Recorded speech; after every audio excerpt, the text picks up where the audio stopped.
Hello, everybody. This is Jake Stenziano, host of the Wheelbarrow Profits Podcast, here with my co-host, the multifamily mentor, the coach, the chef, the father of six, the best-selling author, the G-Daddy, Gino Barbaro. Gino, how's it going? Mr. Stenziano, I'm doing good. You got the hair gel in. It's Friday, TGIF. Thank God I'm free. Not thank God it's Friday. Thank God it's Friday, man. It's been a long week, so.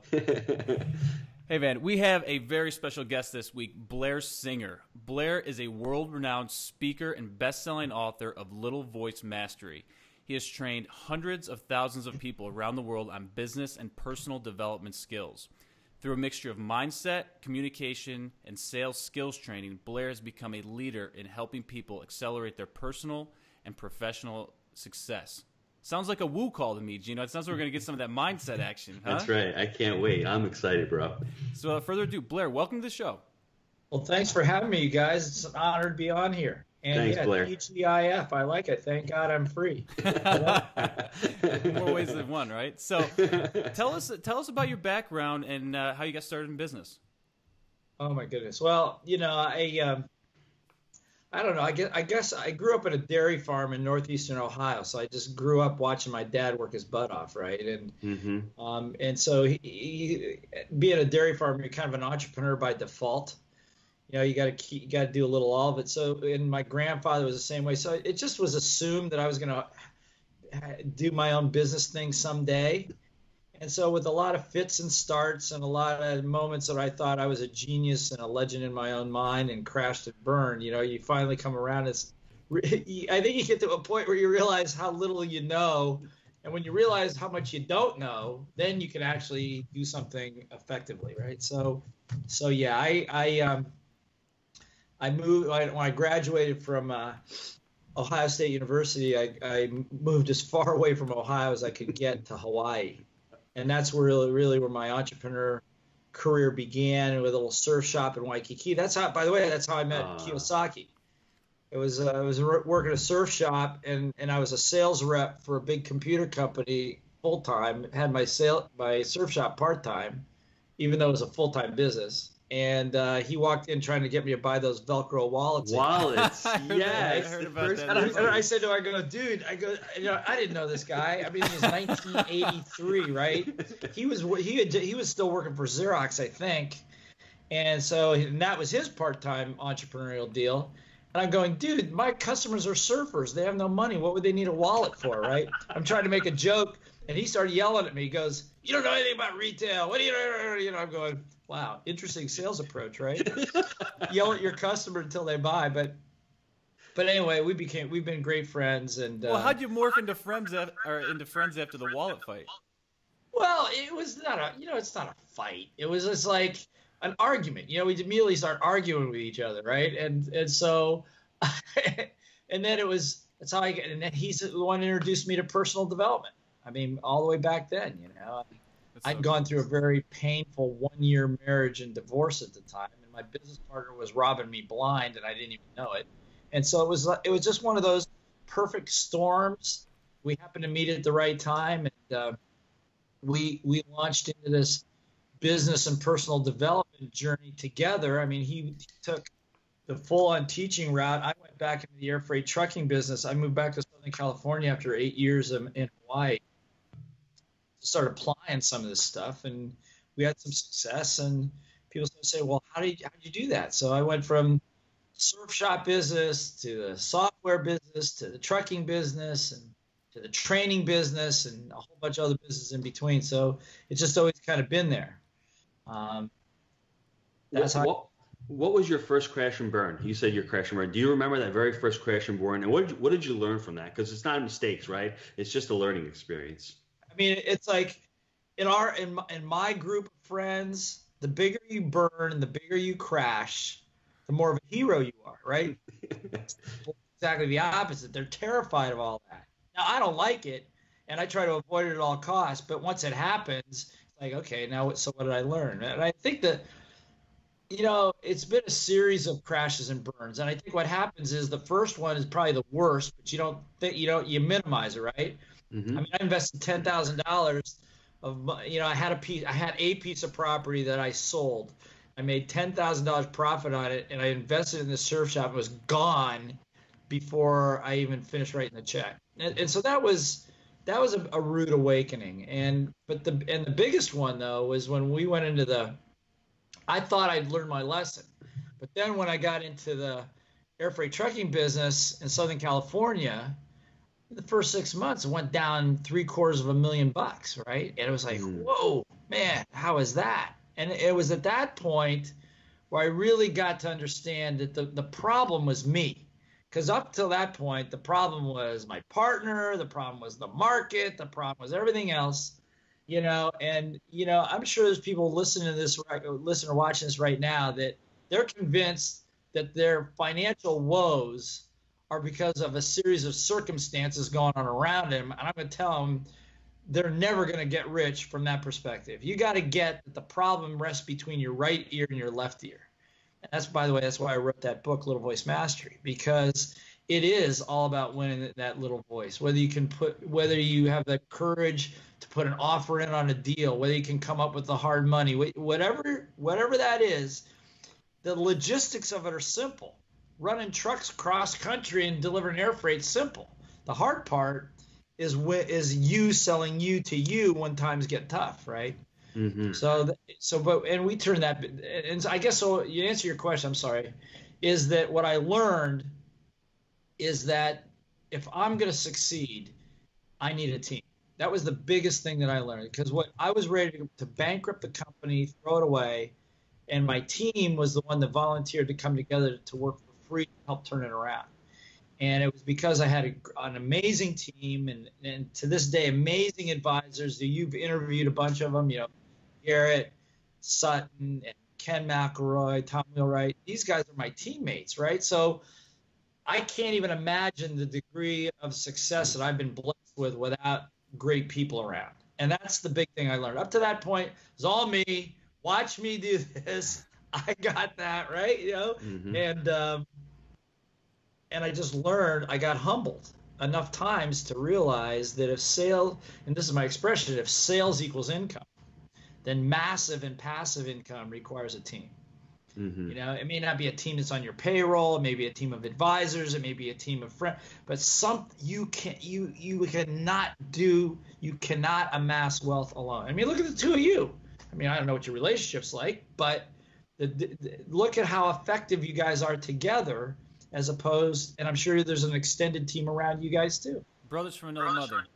I totally agree with that. I mean, people always come up to me and say, partnerships are risky. Partnerships are, they're dangerous. And I say, you know what? I've had many partnerships. I've had one bad one. And you always make that assumption, is in life coaching, that assumption that you've done something bad, it's going to carry over. And you have to get over that. It's more your fault than your partner's fault. You have to choose like-minded partners. And I don't think people understand that. And in real estate especially, it's all about your network. And I just wish people really learned that and really thought about that. And bring it on. I mean, me and Jake like multifamily. We like the same type of strategy. We have the same kind of vision. If you can't find a partner with that, then don't partner up with somebody. Yeah, but I think that's the most important thing in partnerships.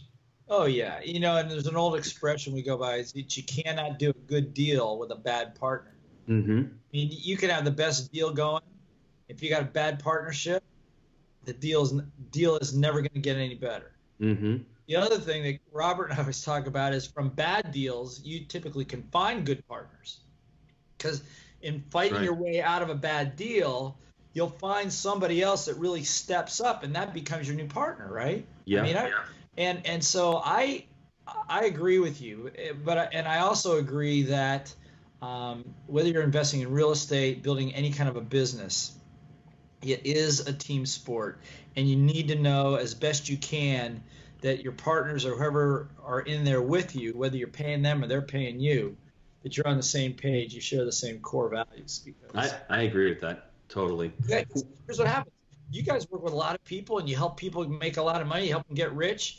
And people say, I've heard people say, there's no problem in business that more money won't fix. And that is the biggest crock on the planet, because if there's a little crack in your glass, and you expand that glass and you throw more money in it, that problem just gets bigger and it gets worse. And the more I've learned that one the hard way, and so I'm really careful when it comes to partners. But like I said, I'm a big proponent in not doing it alone. When you started going into personal development, who were your mentors? Who did you like to listen to, and who do you still listen to this day? You know, I've been asked that before, and I wish I could tell you there was one, but you know what?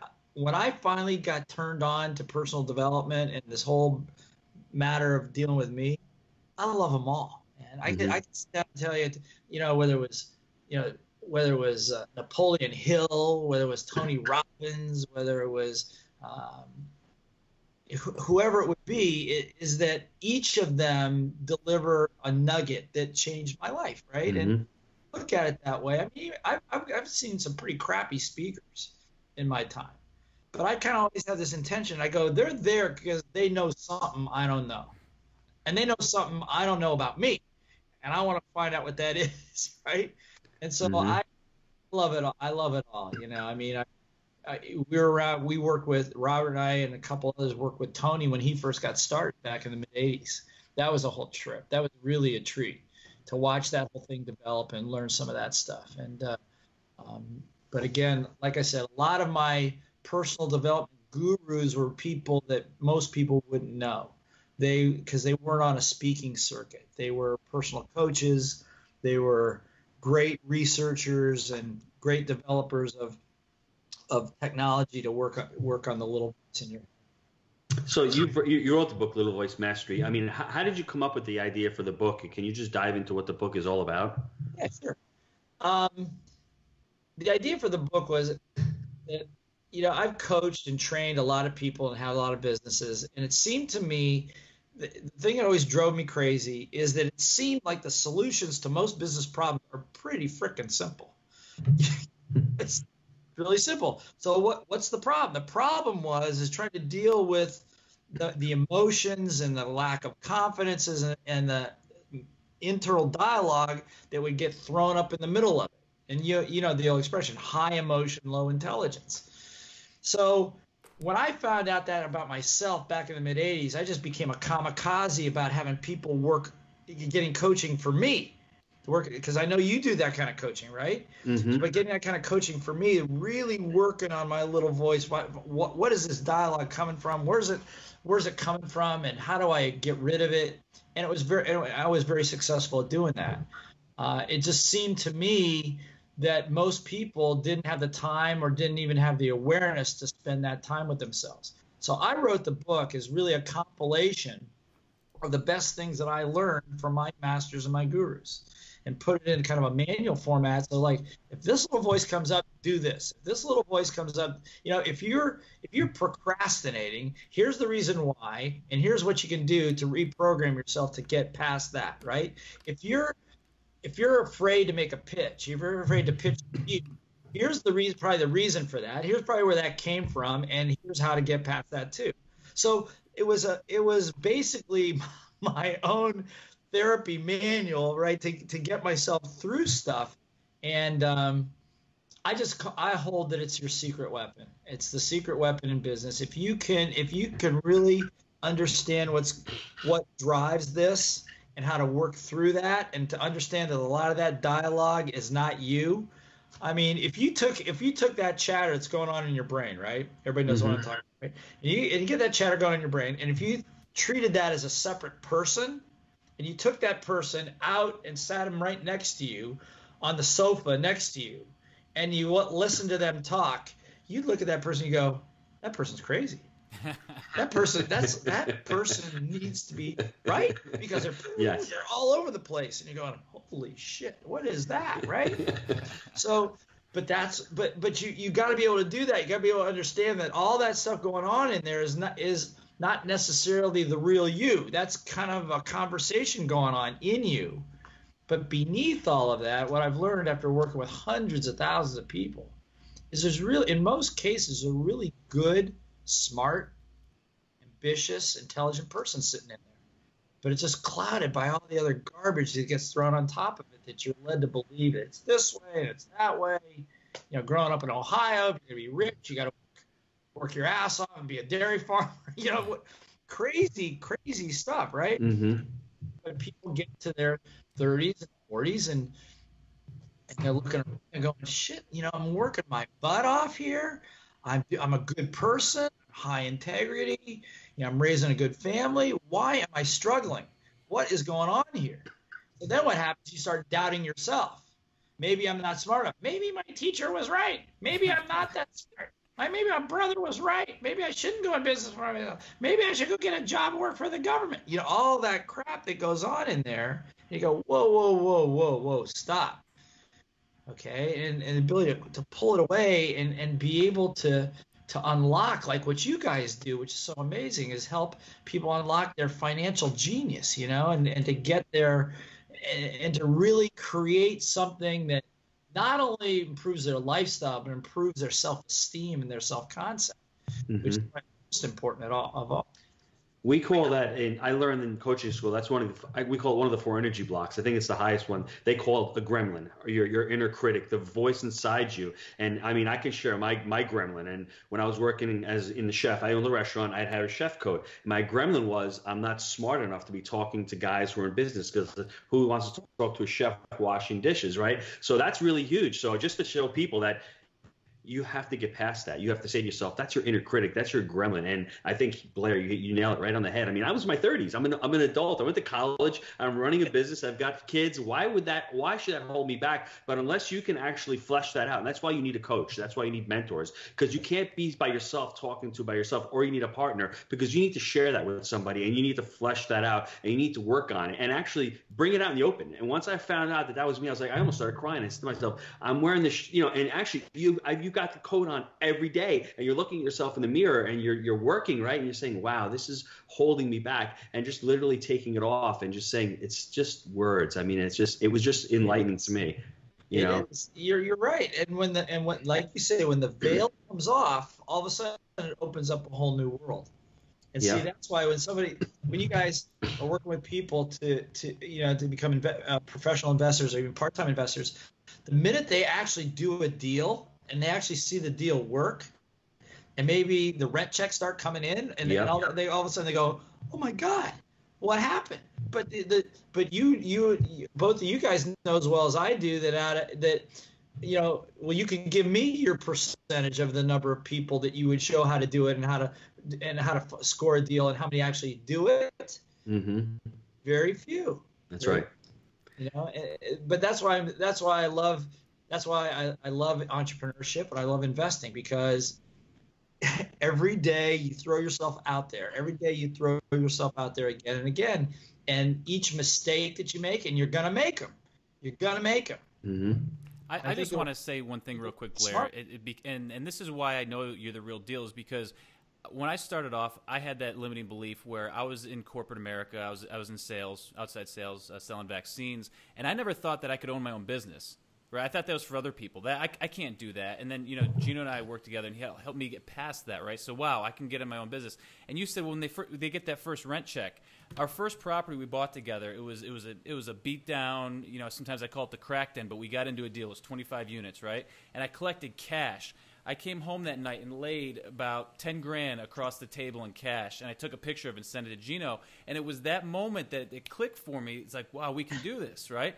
The thing is totally morphed now, where we got good renters in there, and it's totally changed. But that was the moment where, like, there's no reason I can't do it, And it was just really funny. You must have been through this so many times to hit it on the nail like that. But here's the thing: the challenge is to get them to take that step, to get the cash, to put it on the table, to get to the aha. Yeah. But the problem is we grow up in a school system and whatever that says be good, do as you're told, and babies learn to walk, but they make a ton of mistakes. But they've sold themselves. I'm going to walk. They're not going to crawl for the rest of it. They're going to walk. But in school, and everything's great till they go to school. Now you're told if you screw up and you make a mistake, you're stupid. Now if you make a mistake, you're going to fail. Now if you make a mistake, you're not going to get a good job. You're not this, that. So all of a sudden the programming now shifts. So now we come to them and say, you can be rich. You can create a legacy for yourself, a lifestyle for yourself, and they're going, and all of a sudden that programming, like, well, what if I make a mistake? What if I lose my money? What if this happens? What if I look stupid? What ifs. And all that crap. So they never get to the aha moment. So that's why sometimes what you're doing, like what you guys do or we do with Little Voice Mastery, get some coaching along the way here. so that you understand that you get to disassociate yourself with all that other programming, that at least take the jump. And then you guys are there to surround them with teams and all that stuff so that they can make it happen. And it's just that it's I always say, if school actually did the job it was supposed to do, we wouldn't be sitting here. We'd be doing something else.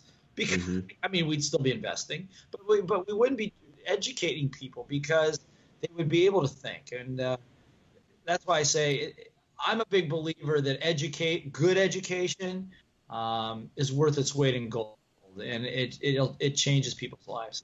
You've got several programs I want to dive into really quickly, but what do you do? Are you use these programs to get people to that aha moment? I mean, can you describe the first? Maybe you might not even remember, but the first time you got a client to that aha moment, what did you do, and how did it make you feel? It must have made you feel awesome, right? Well, yeah, it's sometimes it's when you coach them, as you would know too, is you're coaching somebody and they come back the following week and they go, "Oh my God, this was amazing! I made more money in the last 2 weeks than I made in the last 6 months," right? And so we get a lot of those, and my focus is less on their technique. We teach sales technique, but mostly when we teach sales is working on this sale up here, because that's the one that makes a difference. And I think that the biggest win for me is we do a program now called Sales Explosion Program, which is a 2-day, really fun, high intensity, high activity, really fun, game-oriented, action-oriented 2-day. But the whole goal of that is to get people to a place where they can realize what they're able to do. And a lot of people, they're okay in sales, they've been in sales. We do an exercise on the last day, and in 10 minutes, I get them to sell in real dollars to people outside the room on their phones. And it's very typical that people, the average person, will sell more in 10 minutes than they've done in 3 months or 4 months.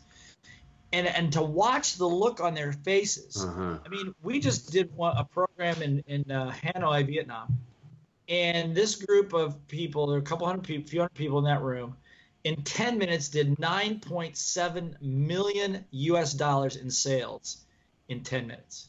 Wow. That's awesome. It's like, and they're putting the numbers up on the board, and we're tabulating all the numbers, and they're in teams, and it's really just fun. And I look at them and they sit there like, I go, "You see it? Do you see it? Do you get it?" And so when you see a group of people like that with an aha moment like that, all of a sudden it's like, "Oh my God, what have I been doing my whole life up until this moment?" And so that, for me, that's the big reward. That's the anchoring. So you do speaker training also, right? You do team development and speaker training also? That's right. And so at this stage of my career, we do a lot of sales stuff, but the big emphasis for me now is teaching people how to teach, particularly the way I teach, the way Robert teaches. And we've set up this whole Blair Singer Training Academy, right? And got now about 220 people world in about 30 countries. Right now, trained or in the process of training and certifying in a series of amazing programs that teach them how to teach the way I just described. Really to transform people's lives from a business development side and a personal development side. And those programs are amazing. And the reason for it is that I kept thinking, I was a kid of the 60s, right? So I was led to believe that you make a difference. And all that, and I still believe it. But after the demand for my training, when I jumped into the training full on, so unbelievable. I mean, I ended up at one point I had traveled around the world twice in opposite directions in less than 10 days. I mean, it was crazy, and I realized I just couldn't do this myself. So we started teaching other people how to do this. So my current mission is to improve the quality of life for everybody, but by creating the best teachers, leaders, and facilitators on the planet to just change the way we learn. And whether it's in property, whether it's in investing, whether it's in entrepreneurship, whether it's in healthcare, whether it's in personal development, whatever it is, because what I now know after all these years is that it's the way you teach and the way you work with people is what creates those aha moments. And once you turn them on, You don't have to do much. They'll learn what they need to learn. But you got to break the resistance. You got to break whatever that self-induced resistance is for what they want. You scaled up. It seems like over 200 people. Jake loves this question about business building and team building. How have you been able to build the teams and build people around you? Because you said that was one of the most important things. What are some goals or some tips to the listeners about team building? Okay, let me first hit the resistance point, and then I'll tell you the tip. The resistance point for most people is I can't afford a team. So there's an immediate assumption to have a team, you got to pay somebody to be on your team. Now, I'll just have them take a look at any franchise.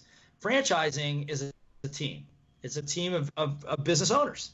The franchisor does not pay the franchisee. The franchisee pays the franchisor. So they actually pay to be on the team, right? So you just got to get your head around that resistance point. Is that and why do they do that? Because if you're going to build a team, you have to have a compelling enough vision and what's in it for them to want to do it. That's obvious, right?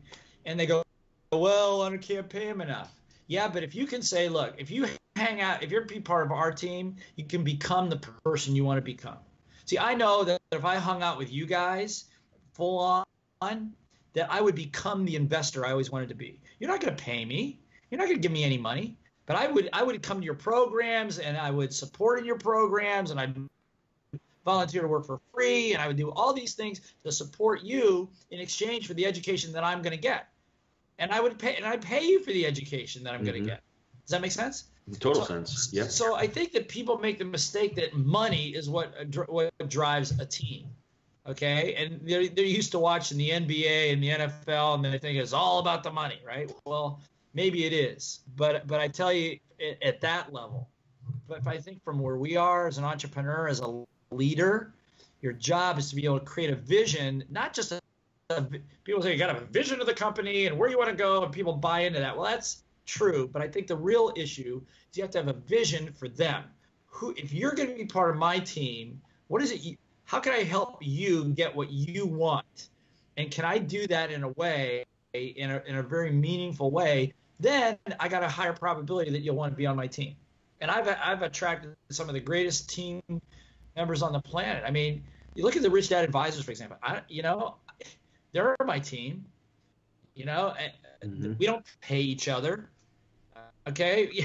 I mean, I couldn't afford some of these guys. They're amazing, but we're part of a team together. Why? Because we help each other, we serve each other, we help each other get better at the areas they want to be in. It's like I was a single family, small multifamily investor for years, right? But I wanted to be a commercial investor. I wanted to do bigger deals, and so Ken McElroy, takes me under his wing, and he torched me, man. He was like. He would come up with his stuff to me. He goes, now what's your little voice saying, right? Right? But it was great. We pulled down some big deals and raised investor money, millions of dollars of investor money that I never thought I would do. And he didn't get paid for that. But that's who you want. If you're trying to build a team together, put a team together, those are the things you can promise. But you got to be a good leader and an educator to do that. This seems like I want to transition into my last question before Jake jumps on, but this seems like one of the things that business has changed over the last 10 or 15 years. You've got to give to get, right? I mean, it's just completely different nowadays. Their guard is up. Everything's about sales. It's all about reciprocity. What else have you seen in the business environment over the last? You've been around for business for 30 years. What have you seen shift in business over the last 30 years that's been like, wow, other than the obvious, which is the internet and technology, but I mean, just, the overall business environment. Well, I guess the big thing that I see is that people have gotten used to, and this is a good thing. I think that people have gotten tainted. They believe it's about the money. They believe it's about high speed. They believe it's about technology. They believe all of that stuff. And I think that, and there's a whole generation of millennials and stuff like that really don't trust people that are a lot older than them. And I think that if you can I think that good for old guys like me is that the fact if you can just be very, very real, very, very authentic, and brutally honest and help them. And again, back to what I was saying before, is to help people get what they want, not just what you want to sell them. Mm-hmm. They want. I mean, you can do very, very well in business today. And I think, and for me, as I do business in 30 countries, it transcends language. It's common out there. I mean, certain economies are different than others. Like East Asian countries are very hot right now. But I think that the trends that I see is that the respect for authority is low. Mm-hmm. You know, it's kind of, and that started back in the days of Nixon. You know, and it's got President Nixon has gotten worse since then. So authority is low. Show me what you can do. I have very little loyalty, but if you can bring people in and help them get what they want, the Marine Corps still has no problem recruiting people to be in the Marine Corps, and they don't pay very much money at all, right? So obviously, if you kind of take a look at that, and you take a look at that group, those are like 19 to 25-year-olds. Okay, what do they want to be? They want to be part of something bigger than themselves. They want to become somebody, right? It's not changed. So if you're the one person out of that blizzard that can offer something like that, you're going to have all the quality people on your side.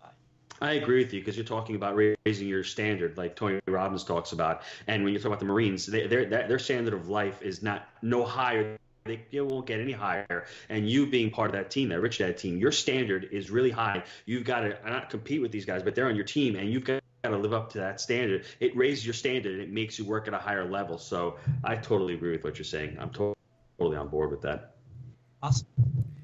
Jake, you ready, Jake? Yeah, no, I just think we're really fortunate to have, really great business leaders on the show. And what I always like to ask people is what their best habit for success is, because it's more about me, right? I'm trying to find out what other people are doing that are successful, and find ways that I can apply it to my life. So what is something you do on a weekly basis or a monthly basis that has led to your success? That's a habit that you use.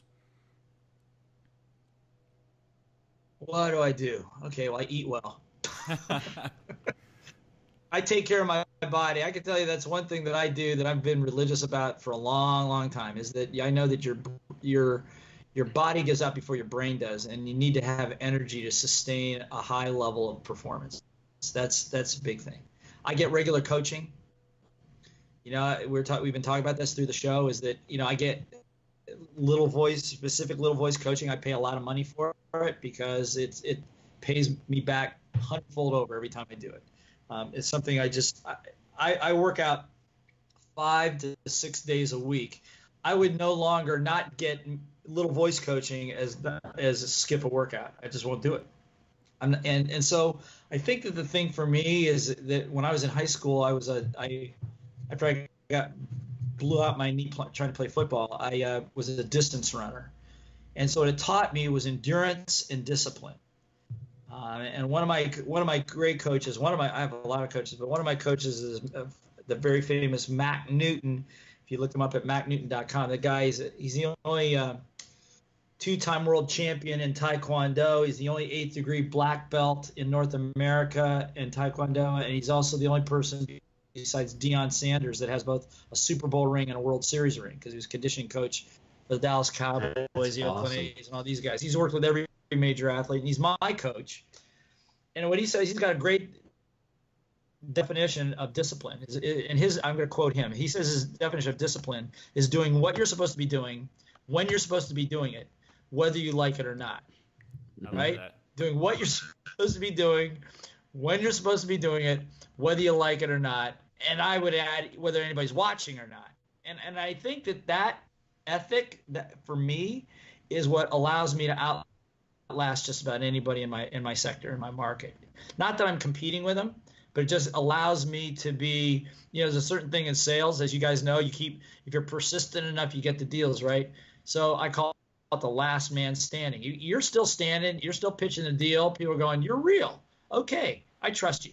And then they'll invest. So I think that, like I say, it's that physical and mental discipline. Every morning I do a daily gratitude exercise.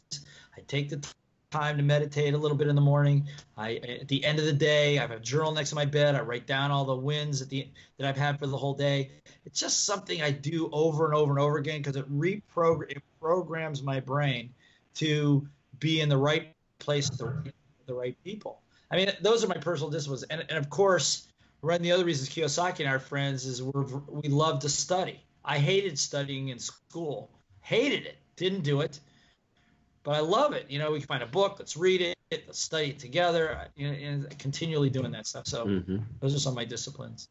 That's great. Thanks for that. And how about a book recommendation, something that is going to benefit the listeners? Jeez, what kind of a book? Little Voice Mastery is a great book. I've got a book review, so it's in the show notes, so you guys look it up. It's a great book. My bookshelves are stacked. Filled. I just read a book. I just read a really good book. If you I do a lot in sales and communication sectors. A great book by Chris Voss. It's called "Don't Split the Difference." Oh, you got to be kidding me! Him and I just read that. We're both reading it right now, man. That is awesome. You've read it? We're reading it right now. Oh my God! It's like the Ackerman model, man. You got to be kidding me! I love this book. Good, yeah. Yeah. I love that thing. I'm reading it for the third time. I'm going through it again. I mean, it's just an amazing book about for the listeners. It's he was the head negotiator for the FBI for years when in hostage situations, and it's like whether it's some terrorist group kidnapping somebody, or it's your kids trying to hold you hostage. Either way, it's just a brilliant book. So that's a good one from that side of it. Personal development book, Untethered Souls, one that I've read recently, which is a really good one if you're trying to work on the awareness. You're working on your little voice. Those are recent ones. I've studied Dr. Buckminster Fuller for many years. Robert and I have, and he's been the core philosophical mentor, I would say, to a lot of, what are you doing, and doing the right things for the right reasons, and how many people are you serving, and those kinds of things. So those are a couple of them. Very cool. What's the best way for listeners to get a hold of you? Easiest way, you go to blairsinger.com, or find me on Facebook. We got I put a lot of cool stuff up on Facebook and Instagram and Twitter and stuff like that. So we got a pretty good presence out. Got a lot of cool things for people. If they go to my website, blairsinger.com, there's some free diagnostics where you can actually check out your little voice, see if it's working against you or working for you, and then what to do about it. What your selling, your natural selling strength is. And a team diagnostic, you find out whether you got a good team or not, or whether you should drop kick them out of your life as soon as possible. So we got a lot of things available. But that's probably the easiest way. Very cool. Gino, anything else for Blair? I just want to tell the listeners that Blair took his time out of his day today. He's traveling, and that's what makes him an amazing guy. Super busy. He took the time out to speak to Jake and Gino, and I'm really honored, and I feel blessed to be speaking to him, because once I read the book, I said I've got to get him on. I've been trying forever, and I said I love his message. I love the ideas, and people simplify and say, oh, it's not that. It really is that. Pick up the book, go buy the book. It'll take you a couple hours to read. I read it in 3 or 4 hours. I loved it so much. I've got SalesDog here. That's another fantastic book that I think you should read. Go on his website. Look at his stuff, because he's the real deal. For him to take a time out on a Friday afternoon, he's going to visit his son. That means a lot to me. So I just want to thank him for being on the show and for imparting a lot of wisdom and a lot of knowledge to our listeners. Well, I'll tell you what, you guys, it's an honor to be able to support what you're doing, because you're supporting a lot of people. We're all on a very similar mission, and that is to give people the education that will allow them to find their dreams, quite honestly.